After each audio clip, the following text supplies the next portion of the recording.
Good morning and welcome to 5 ways your self-image is affecting your income right now. Your self-image is affecting your income right now. Listen, there are between 54 and $60 billion being spent every year just in the space of personal development. Now, I didn't tell you that to jump into the personal development space. I'm telling you because that number is so huge, I couldn't get my whole head or mind around it. So think about it like this. 54 to $60 billion is the entire gross national domestic product, the whole operating budget for some countries. Paraguay being one, Jordan being another. It is the entire operating budget for those countries. Yet, most of that is spent on how to change behavior without getting to the root of where behavior comes from. Because you don't change behavior by changing behavior. This is why the churn happens. That's why there's so much money. 12 billion in the United States alone. That's why there's so much money being spent, because people want to change, but don't know how to get to where it actually begins. Today, we talk about that. Well, let's start off by asking you this question. What is self-image? And this is one of the most misunderstood concepts, because self-image is a science, it's not just a thought. Your self-image is the internal, grasp every word. It's not external, so it's not what you see in the mirror initially. That's not it. Your self-image is the internal, subconscious, largely subconscious picture that you carry of who you are, of what's possible for you, of where you belong. It defines the area of your possible. Your self-image is the internal picture that you carry of yourself. Now, let's give a caveat. Let's have a note here and be honest and be true. Self-image matters. And we're going to talk about the ways that it does, but it is not the whole story. We are not saying when you change your image, immediately you're going to get $1 million or 10 million or 100 million, whatever it is you want. That's not it. Because income is also shaped by opportunity, by people's willingness to go get it. Sometimes in the negative by discrimination. We know that has happened in redlining and other areas. Sometimes people's health. Things can happen. You get in an accident or a disease of some kind that can affect that. So we're not saying that is the only end all be all of income. But what we're saying is today we're going to focus on the internal factors that we can examine and begin changing. That's what we want to deal with today. Okay, so there are 5 places that self-image quietly shows up in your income. Because whether you know it or not, your self-image is your silent financial partner in every decision you make. We're going to talk about that in a moment. 5 places self-image quietly shows up in income. Number 1, it shows up in your decisions. Number 2, it shows up in your visibility, your willingness to be seen. Number 3, it shows up and affects your income by creating an income thermostat, what you're comfortable making. That's a self-image thing. Number 4, recovery speed. How fast do you get back up after a fall? That can affect how quickly you get back to work for your income. Then number 5, repeatable execution. What I'm able to do every day on a regular basis. So let's take a look at that. The first way that your self-image affects your income is decisions. That's the key word there, decisions. Your self-image sets the decisions you are willing to make. It defines the risk you take, because you may have to take some, and your self-image will decide if my possibilities are that big. The opportunities you claim, not the opportunities you see, the opportunities you claim, and the boundaries you refuse to cross. That's in your internal picture. So listen, here's how we're going to do this in this workshop. You remember I told you, one of the things that my challenge was that much money is spent on changing behavior by trying to change behavior. Here's how we're going to use behavior. Behavior is a great picture of what your self-image presently is, not a verdict. but it tells you how you see yourself right now. So in that sense, behavior can help us, because if we start from the outside, we can see what our self-image might be telling us. So number one, if self-image is affecting your decisions, you might recognize this if you. Now, as we go through these aren't indictments. These are symptoms of something that we can deal with. So you may recognize this if you overthink until the opportunity passes. Now, what that means is not just doing your normal research, but overthinking it until the opportunity passes. That way you didn't have to make a decision on it. So now we're there. You see, you get the connection. Number two, let's look at the behavior. Just look at the behavior. Two, do you keep researching instead of choosing? Now, again, all of us have some of these tendencies, but I think if you see yourself, you just got to recognize one of these 5 for you to move and amplify your income. So do you keep researching instead of choosing? In other words, you kind of know what you want to do, but now don't want to choose. Number 3, do you choose what feels familiar over what could move you forward? See, these are decisions. And do I stay comfortable? If I am, that's okay. We're gonna get to something. But if that's you, let's look at that. Fourthly, do you look to others for permission or reassurance? Oh man, we all need wisdom. We all need to talk to people. You don't need to make every mistake. Sometimes talk to people who made that mistake and bypass it. So we're not saying be a lone wolf, but we are saying, if you are excessively looking to others for permission to do something, when you believe in your heart it needs to be done, or reassurance before you move, that could be a symptom of something. And here is the possible hidden belief that could be living underneath those behaviors. And that is this, that a wrong decision won't just cost me, it'll expose me. Now, here's the power of hidden beliefs. Hidden is there on purpose, because beliefs live beneath behavior and they live beneath thoughts. So if this is a possible hidden belief, this is great, because now we get to expose it. And oftentimes that's the belief under these other behaviors. So if you deal with the behaviors without dealing with the belief, but man, we're going to deal with that belief, as a wrong decision won't just cost me, it'll expose me. Well, I've written a book, The Self-Image Method. It's a 9-step framework. And so what we're going to do for each one of these, we're going to show you the symptoms of the behaviors. We're going to show you the possible hidden belief. And then we're going to show you a way out through a self-image method. 9 layers, 9 pillars to help rebuild and reestablish your self-image and the way you want it.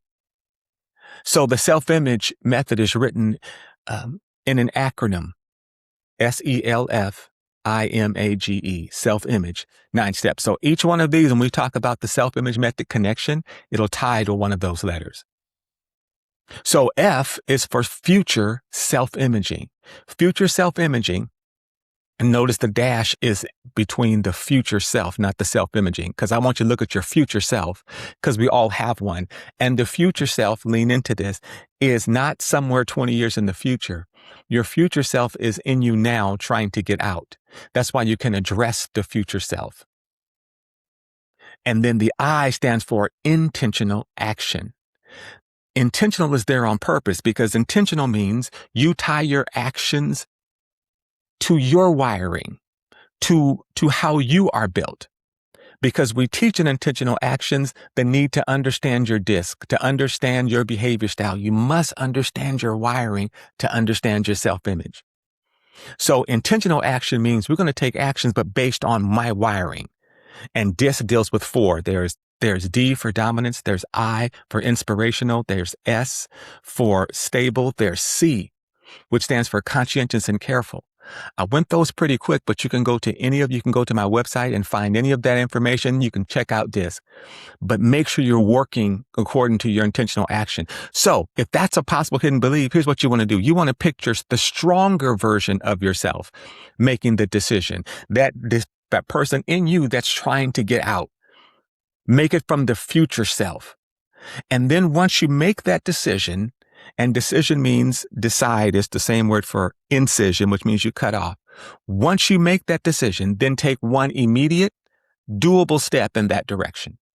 One immediate and one doable step in that direction. That helps break that decision block and get you going.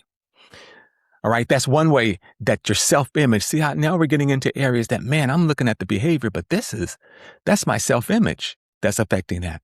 That's the first one. Number two, the key word there is visibility. The key word is visibility.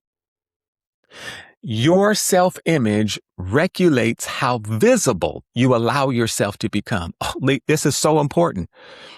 Because sometimes we're looking outside and wondering what's going on, and really it's inside. Our self-image is regulating how visible we become. Because listen, here's what I'm saying. When we talk about visible, we're not talking about just getting on social media to be seen or just getting out there for no reason.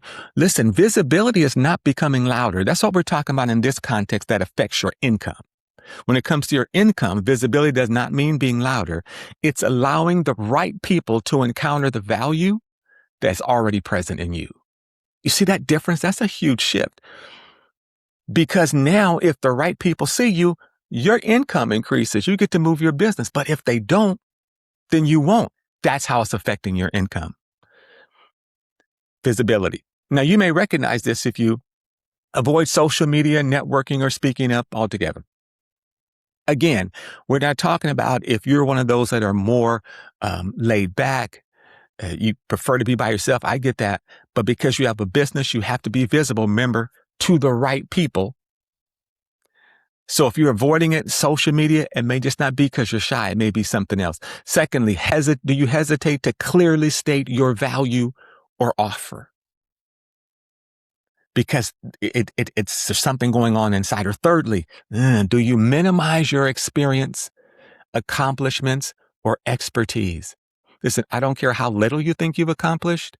You are great at something. You've been doing something for a while. Don't minimize your experience, accomplishments, or expertise. But if you're doing that, if that's the behavior you're seeing, here's maybe a possible hidden belief. If people really see me, they may decide I'm not enough. I've seen that so many times, living beneath. And when you get to that belief, now you're ready to deal with that behavior. Well, here's the self-image connection. Self-image starts off with S. See the real you. See the real you, meaning the you that's underneath all the things you've already heard about you. Become aware of the real you. Separate your actual value because, again, you have experience, accomplishments, expertise, and something. That's the real you. Separate your actual value from old criticism. Rejection, that stuff running on loop. Rejection, embarrassment, and labels, because the right people, not everybody, the right people, though, need to see you. And it just may be that belief is, man, I'm thinking that people really see me. That's why when we get to that, behavior changes. That's number two. Number three, the key words there, the third way that your self-image affects your income is your income thermostat. What level of income feels normal, believable, and safe? Wow, you got to get that. Your self-image is comfortable with a certain level of income, and it feels safe in a certain level of income. And when results rise above the internal setting, internal meaning your self-image picture, people often pull back without consciously deciding to. Please take a moment to look at that, because I have seen that several times, where a person gets to a place where they're about to break through, but they step back. Well, you may recognize this if you repeatedly reach and retreat from the same income level. I talked with a salesman one time that had the same issue. He would get to a certain amount, $150,000. It didn't matter if it was a month or a quarter. He would get there and he would stop. He did not know why. Sometimes he would stop and his allergies would flare up. He would literally get sick. He would just stop showing up. He would start missing appointments. I sat down and talked to him. I said, why? Why are you doing this? And he told me because someone told him one time. And by the way, this is an inherited identity or survival script that came from years. He said, listen, if I make too much money, then I'll leave my friends. and my family won't want to be around me, and my church won't like me because they told me I'll get too big.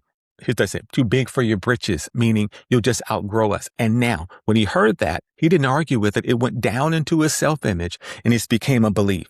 And that belief produced this kind of behavior. Now, you may recognize this if you repeatedly reach and retreat from the same income level, undercharge, overgive, or struggle to keep money. I know people who once they get a certain amount of money and came out of their mouth, I don't know what to do with this much money. Because in their image, that was way too much. So in order to have more, we got to expand that image. This is what our program does. Do you feel guilty or uncomfortable when income rises? No, think about this. Do you really feel guilty sometimes? I remember buying things and not wanting to even share them. Wow. Do you feel that? Do you pull back after success, fearing you'll outgrow your circle? We talked about that. Well, listen, here's the possible hidden belief. People like me don't earn that much. When I flew into North Carolina for the first time, which is where I live now, the person that picked me up from the airport was a local. I got an Uber. And I didn't know how it was set up here. So as he was driving through, we were heading from the airport in Greensboro. He told me how there was two parts of town. In his mind now, that there is a place where the white people live. We were driving past a certain area. I said, what's this area? He gave me the name. He said, that's where white people live. And then he kept driving and he said, this is where we live. And here's the point. Clearly, he had been taught that people that look like him don't earn that much, don't live a certain place. So if that's a hidden belief, then your behavior is going to reflect that whether you know it or like it or not. So here's the self-image method connection. L in the self-image method, SELF, is limiting beliefs. Limiting beliefs are extremely important and they're powerful because they live beneath thoughts. They live beneath conscious thinking. They have been so much a part of your image now till you don't think about them anymore. They're different than thoughts. They're different than words. So here's what we're going to do with that. We're going to L, the limiting beliefs, and then E, the expanded self-image. That's the last E in it, meaning now I'm living what is I know. So here's what you're going to do. You're going to name the belief that makes greater income feel undeserved. Name the belief. You need to name it.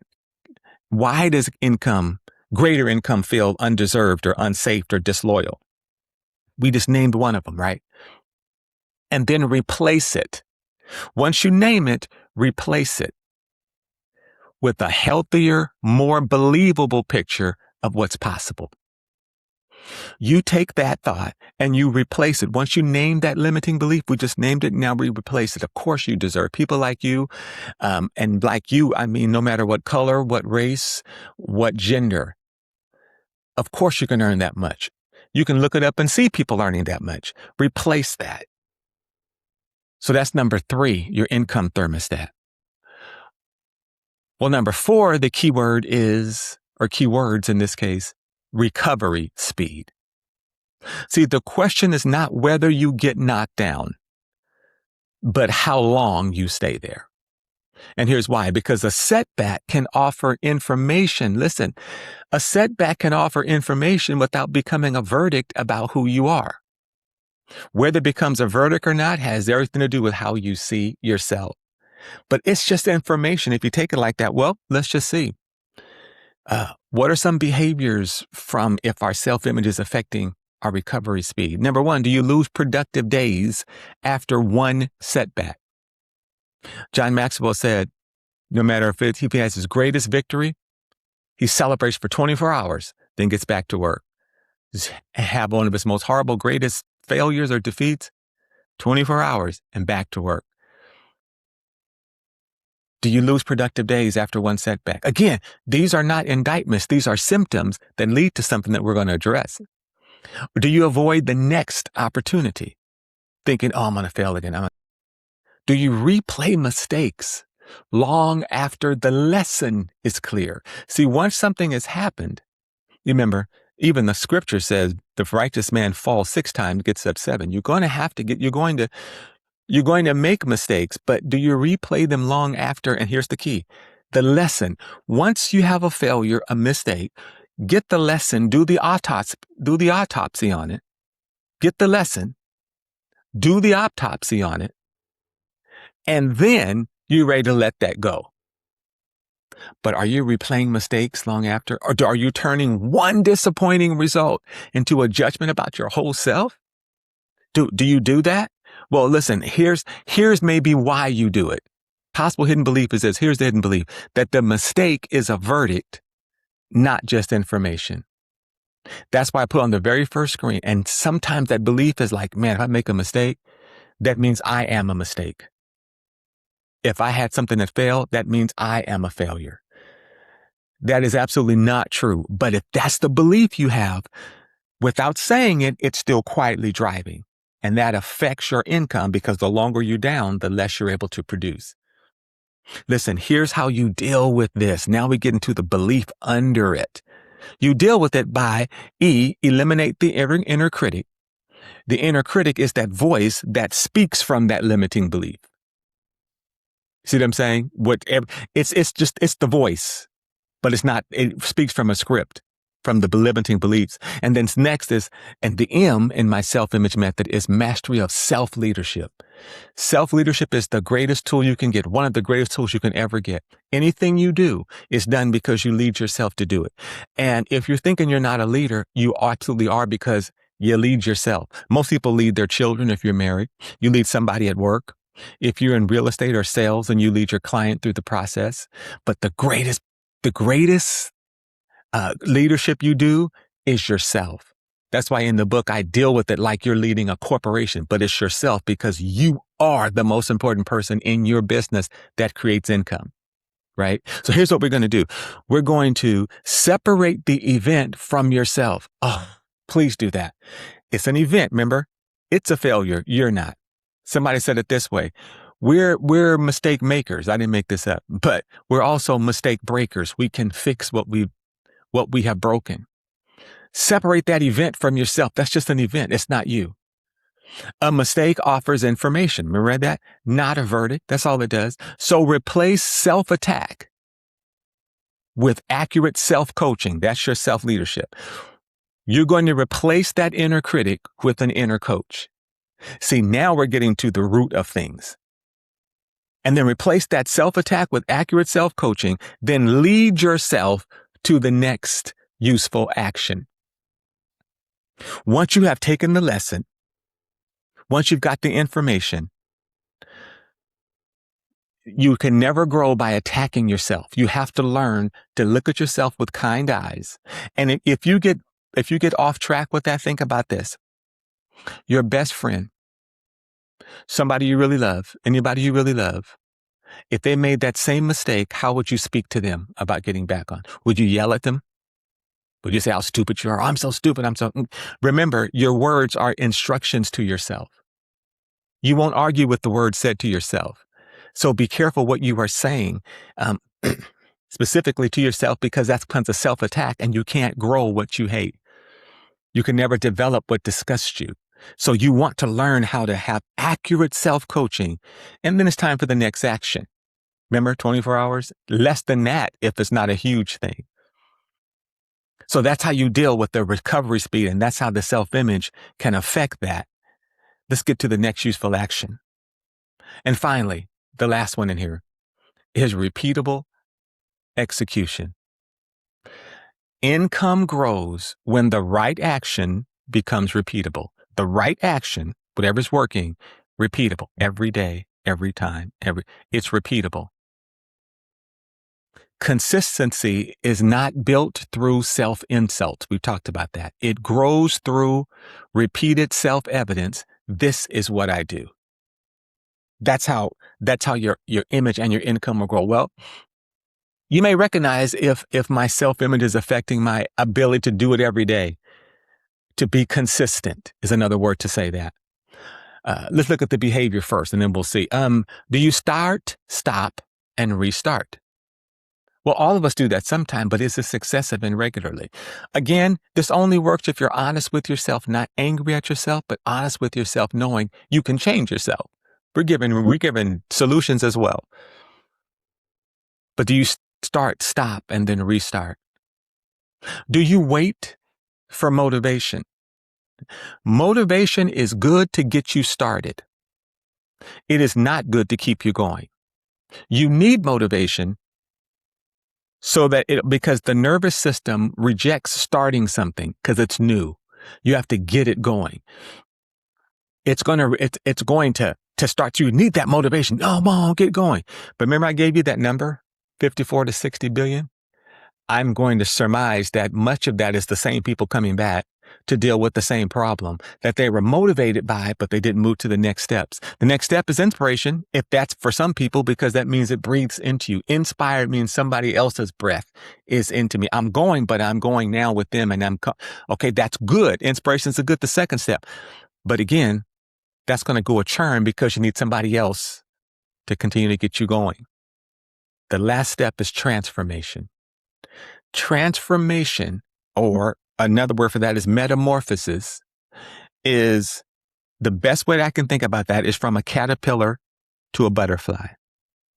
They had the same basic gene structure. They were the same basic, but one crawled on the ground, one flew in the air. One ate dirt, one saw the sunlight. One was bound to the earth, one could fly and soar anywhere he wanted to go. Same person, same caterpillar, same butterfly.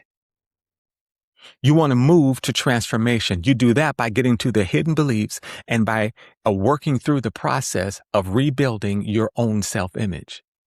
You want to move past motivation because I don't want you coming back doing the same thing. I want you growing. But do you wait for motivation before you get anything started? Do you abandon activities you already know that work? They work by abandoning them. It may be something deeper. And again, it's not time to pick on yourself and say, how horrible I do that. No, it's a symptom telling you something. If you cough excessively, you don't get mad at yourself for coughing. You go find out what made you cough. That's all. That's what we're doing here. And here's a good one, because this one was mine. Do you keep promises to others, but repeatedly break promises to yourself? Sounds simple. No. But here's a possible hidden belief. If I can keep promises to others, but not to myself, a possible hidden belief is this: a promise to myself isn't a real promise. Oh, why is that important? Because again, intentional action, you're going to be doing actions that align with who you are, your wiring, and then growth habits. And most of us have read James Clear or B.J. Fogg, which is where Clear gets a lot of his information from and puts together so nicely. Growth habits, you need habits because habits vote for who you want to be. But here's where we go a little bit deeper. That's why we tie it with intentional action, because growth habits, you need to have habits to move you from one place to another, systems. But that habit or that system needs to be tied to your wiring. Remember, there's 4 different kinds of behavioral styles. Which one are you? That's important because how you do a habit might be different than somebody else's. That's why just don't hear what people say and do it the way they say do it. It may not work for you. Some of the stuff you start and stopped, it's not because you were lazy. It's because you picked a way that didn't work for you. My wife and I both work out on a regular basis. But when we first started, at least for me, I tried to, because she's a regular workout. She'll use the same workout for 3 months to 6 months before she changes, if then. She's consistent. She looks great. And she likes the same workout. She'll change it every now and again, but that's what she likes. For me, I tried that. I got bored day 3. And then I thought, I just don't want to work out. Man, you're just lazy, Alfred. Come on, do it, push through it. And that's usually what happens. Then it becomes miserable and pretty soon you will quit. But here's what I found out. Because her wiring is stable, S and C. She likes order, structure the same way. Mine, I'm the other end of the spectrum. I like for things to be different. I like to have a challenge. I like to have competition with myself. So the habit was work out. But can you see how if you don't know how that works for you. That's why we take it another level to personalize it for you, because then the habit maybe can work. So what you want to do is choose one action that proves the healthier self-image today. One action you want to do today. Then repeat that until it shifts from an assignment you have to do into evidence. That's why this is so important, because the more you can repeat what you do, show up for yourself, it tells your self-image, this is what I do. And it tells your self-image, I can trust myself. And we're back to the hidden belief, because a promise to myself is a real promise. Change that to, it needs to be a real promise, because then you do it enough until if this is what I do, then you can trust yourself. And a lot of struggle happens in people's lives because they have a mistake and they don't trust themselves. Where the way to build back your trust is not just to look in the mirror and say, I trust myself. It's to do repeatable habits, show up for yourself, and your trust builds, your self-image updates. But that's a self-image thing. That's affecting your income, your day-to-days. Well, here's what I want you to do now. I want you to take a few minutes. You can pause this if you need to. Look at which pattern is costing you the most right now. Is it decisions? Am I waffling? Am I afraid to take an opportunity? Am I afraid to take that next step, even though I know I really want to and need to? Am I afraid of the risk, but I know I need to and want to? It might be an image problem. Is it your visibility? One of these we're going to knock out today. Is it your fear of people seeing you? And is that belief because you think they might not think you're enough? That's not shy. That's an image thing. And we work with that. We can work with that. Number 3, income thermostat. Is there a lead? Is there a stopping point that you don't know about, but you found out today? Recovery speed. Is that yours? Does it take too long? Or repeatable execution, doing the same thing consistently. Is that it? Well, listen, this comes with a workbook, a 1-pager, and you can complete these 3 lines. At the end of this, I'll tell you how you can get all that. It's all at ascendyou.live. But in your workbook, complete these 3 lines. The self-image pattern affecting my income most is what? Here's where it becomes practical and changing. Something changes for you. Which one is affecting you? You might have 2 or 3. And you know what? If you have 2 or 3, don't feel bad, feel great, because that means your income's going to increase 2 or 3 times, or in those 2 or 3 areas. And it shows up when I see this is the work. Don't run past this. The self-image pattern affecting my income most is which one of those 5? And if you say, oh, visibility, it shows up when I refuse to, then now, and then one believable action I will take within 7 days is, because the way to break these patterns is take some action, even a small one. Work through that. This is your framework. This is your blueprint for getting free from one of those or all of those areas. Well, for many of you, that was the hidden blockage. For many of you, that was the last hurdle. You're one of those that spent thousands and thousands of dollars. And I commend you for wanting to grow. That wasn't wasted money. You want to grow. And I appreciate that for you. And so for many of you, and if you spend a lot, this for you is probably the last hurdle, because you've done everything else. Because you cannot step into your new level with an old self-image. Your picture won't allow you to go into a new level unless you change that picture first. Today, we identified the expression or some of the ways that the self-image is affected. And your income is affected by your self-image. But through Ascend You, which is part of 4 Data Points Academy, Ascend You,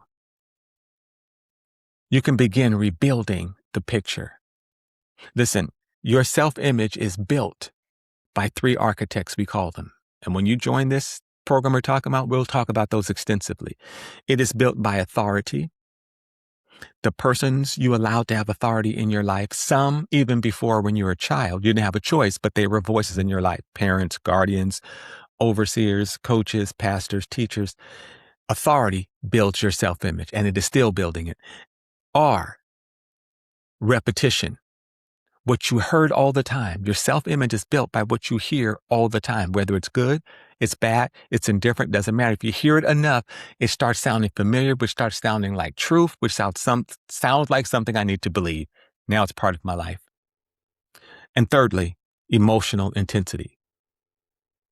What happens in significantly emotional moments, shame, death, what happens there, what is said or heard then goes right into your self-image.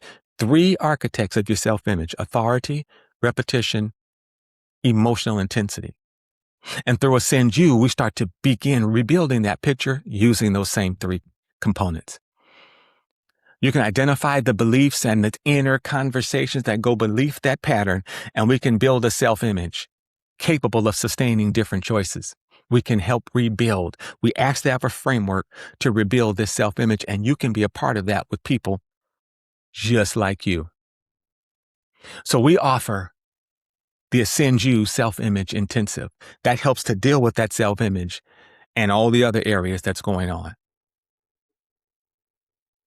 Our next one is going to begin actually August the 17th is our next one. But if you continue to keep in contact with us, you'll find out when the next ones are.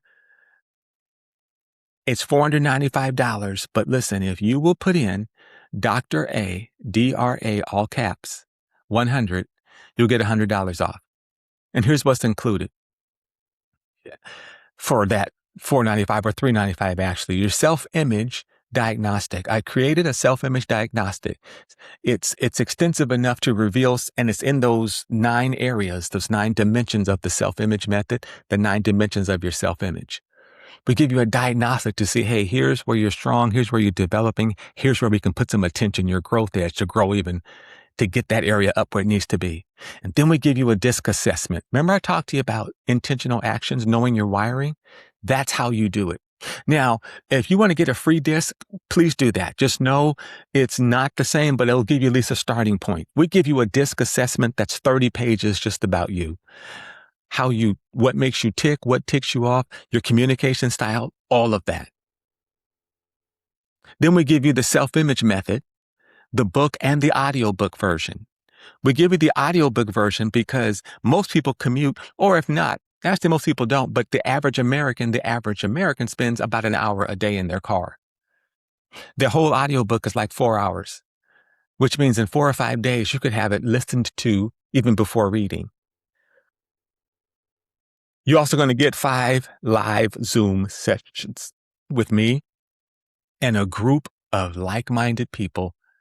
And what we have heard from our last cohorts is that what they love the most is the freedom and the safety. Because once you start unearthing certain beliefs, you want to be with a group of people who are also going through that. So you understand I'm not alone and I'm not weird. A group of growing people with you. You're going to get a participant workbook, and it's extensive, with a 90-page growth plan when we leave, and what I call the dailies. The dailies is a little 5-minute thing that you walk through these 9 steps daily, 3 to 5 minutes or so, to build your self-image, rebuild your self-image, strengthen that self-image. Think about this. If you would do that 3 to 5 minutes, just think about what happens to you in just 1 week. How about a month? How about a year of just 3 to 5 minutes? You'd be an entirely different person. And we have so many ways for that to happen for you. And you get 1 full year of the Audio Lab access, which is where some of those dailies come from. And it is also, the Audio Lab is also what we created to deal with those 3. Now let's remember those 3 architects of the self-image. Can you remember them? A is for authority, the person you allowed to speak into your life. When you were young, you didn't have a choice. Now you have a choice. 2, repetition, what you hear all the time. You hear something else all the time. And thirdly, emotional intensity, the space I'm in. Well, we have what we call the Audio Lab, the Self-Image Audio Lab. And the Self-Image Audio Lab covers those 3 things. We have what we call identity installs. They are ARE. They are your authority because you're choosing to have this voice. 2, repetition, because the way they are built on a scientific triad, meaning we will repeat certain things, but then we'll still have a phrase that sets up the next thing. It's all to get All these three happening: authority, repetition, and when it comes to emotional intensity, here's how it works in the reverse for this.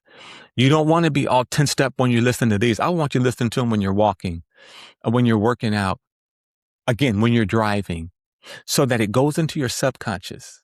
I don't want you trying to memorize it. There's nothing to repeat. I want it going into you. I want it happening to you.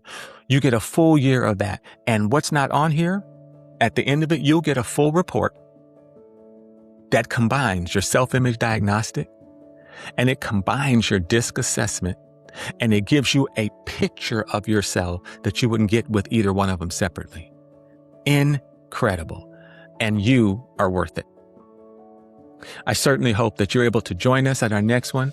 And until next time, this has been Dr. Alfred Smith, Director of Personal Growth and Development at 4 Data Points Academy. And our CEO and founder is Otis James III. See you next time.